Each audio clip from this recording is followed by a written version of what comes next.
Hi, my name's Kate McAllister, and I am a clinical counselor at Horizon Family and Community Services. Here are 10 tips for creating work-life balance after COVID-19 and returning to work. Number 1, we start with addressing basic needs. This means eating healthy food, getting adequate sleep, drinking enough water, and taking recommended medications, etc.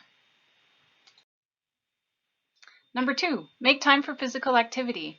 Exercise has been found to combat depression, anxiety, and stress, but you need to find something you enjoy doing that will be rewarding for you. Your usual sources of physical activity, like the gym or team sports, those might not be available right now, but see if you can be creative and find some alternatives that keep you motivated. Number 3, practice mindfulness. Mindfulness can take many forms, such as meditation, yoga, Shinrin-yoku, which is forest bathing, or mindful knitting, maybe. As well, learning how to become more present can be really beneficial.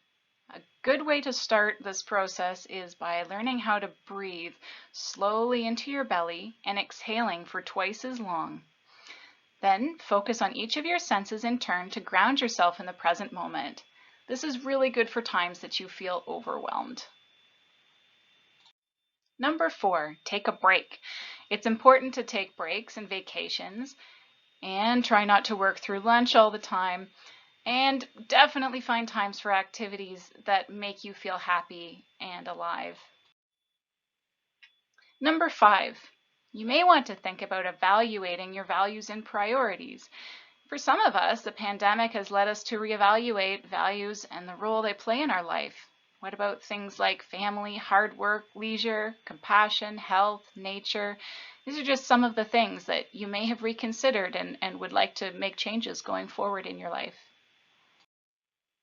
Number 6, plan ahead.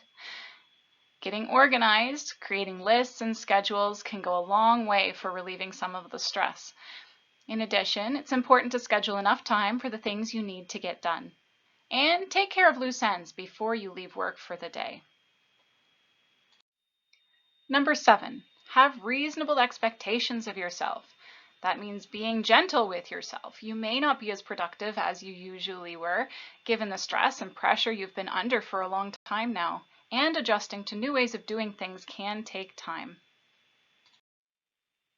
Number 8, set boundaries. Work may seem more stressful than usual, and recognize that you can't do everything. You might want to create a symbolic division between work and home. Some people like to change their clothes when they come in the door. Some people like to find a parking lot to park their work problems symbolically on their drive home. If you can, it's important to unplug. Those devices keep us plugged in for far too long and over our breaks, and then learn how and when to say no. Number 9, ask for help. If it's appropriate and doesn't violate someone else's boundaries, you can always ask for help. If you feel something needs changing, or that your rights are being violated, or that you aren't coping well, that's a time that you ask for help. If you are struggling with physical or mental health, consult a physician or a counselor. Number 10, be firm with yourself. Have a firm conversation with yourself about what is reasonable. Maybe write down your boundaries to keep yourself accountable. Maybe report to a friend or a coworker who can help you on this path. So here are the 10 tips that we've just reviewed. Don't feel the need to do every one of these every single day.